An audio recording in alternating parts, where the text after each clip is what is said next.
Yo traigo dos propuestas muy específicas. Una, necesitamos transparentar los métodos de estimación macroeconómica y fiscal de la economía. Esa es la primera propuesta. La segunda propuesta, encontrar mecanismos de control del endeudamiento público. Las estimaciones económicas del gobierno esencialmente están basadas en el rigor técnico del optimismo. Y a este optimismo le tenemos que dar cierta transparencia. Hemos avanzado mucho como país en transparentar los resultados, en transparentar los presupuestos, en transparentar las acciones de gobierno. Ahora el reto que tenemos que avanzar en este camino es transparentar los mecanismos y los procesos de toma de decisiones que son tan importantes como los resultados. No solo tenemos que transparentar cómo quedan los platillos, sino también ver qué está sucediendo en la cocina. Y para lograr esto, en un tema tan sensible como las estimaciones macroeconómicas y fiscales, pues necesitamos mejores estimados económicos y se deben implementar prácticas que prevengan sesgos y promuevan mayor objetividad en las mediciones. Y pasamos a la siguiente. Lo que tenemos en la primera columna son las estimaciones oficiales para 2014 y después en la siguiente columna son el último dato disponible y vemos que es una brecha y es un reto técnico. El problema es que el reto técnico puede tener consecuencias muy importantes porque, y relacionado con la siguiente propuesta, por ejemplo, el precio del petróleo, la estimación de crecimiento, son variables que se utilizan a la hora de determinar el tamaño del endeudamiento público para el siguiente año. Entonces, en la medida en que estas proyecciones no se hagan de una forma más transparente, probablemente con el apoyo técnico de algún grupo de especialistas fuera del gobierno. Justo hoy en la mañana nos levantamos con la información de los nuevos consejeros que forman y se integrarán tanto al Fondo Mexicano del Petróleo como a las empresas productivas del Estado. Creo que es un muy buen avance para transparentar los procesos en estas empresas e instituciones clave de la economía nacional. ¿Por qué no pensar en un órgano técnico que también contribuya a la revisión de las estimaciones de Hacienda? Y esta no es una idea del INCO, no se nos ocurrió a nosotros y pasamos a la siguiente lámina.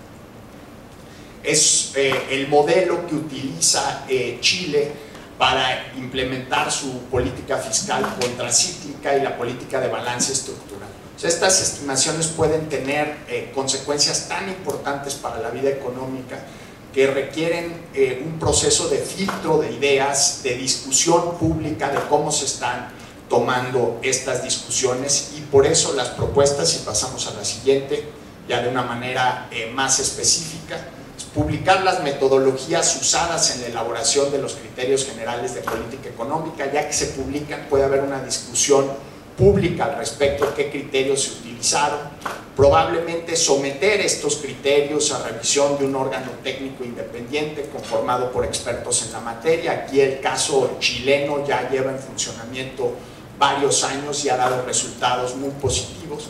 Y actualizar los criterios y las proyecciones de manera sistemática, así como los techos de deuda. Y ahí viene asociado a la siguiente propuesta que hacemos.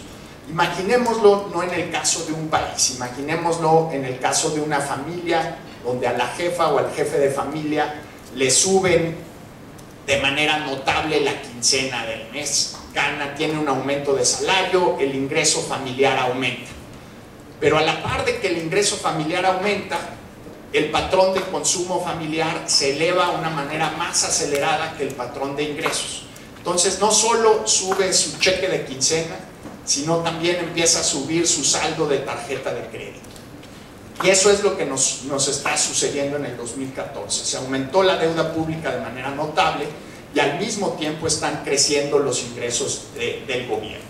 Lo racional y la propuesta que tenemos es limitar el endeudamiento público a las tasas de crecimiento del PIB. Y de esa manera la capacidad de endeudamiento se va asociando con la capacidad de pago.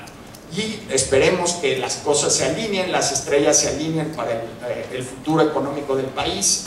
Hay señales tanto positivas como algunas señales preocupantes. Pero ¿qué va a suceder? Por ejemplo, en el escenario de que Estados Unidos está el mes pasado, por primera vez en 40 años, exportó petróleo. Salió un buque tanque de Texas hacia Corea del Sur con una carga de $40 millones en petróleo.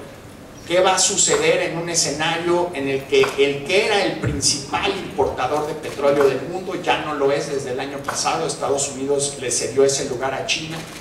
Deje su papel en el mercado global energético de principal consumidor y empiece a jugar de, si no principal vendedor, pero sí un jugador importante en la exportación de hidrocarburos. ¿Qué impacto tendría eso para el petróleo hacia el 2015, hacia el 2016?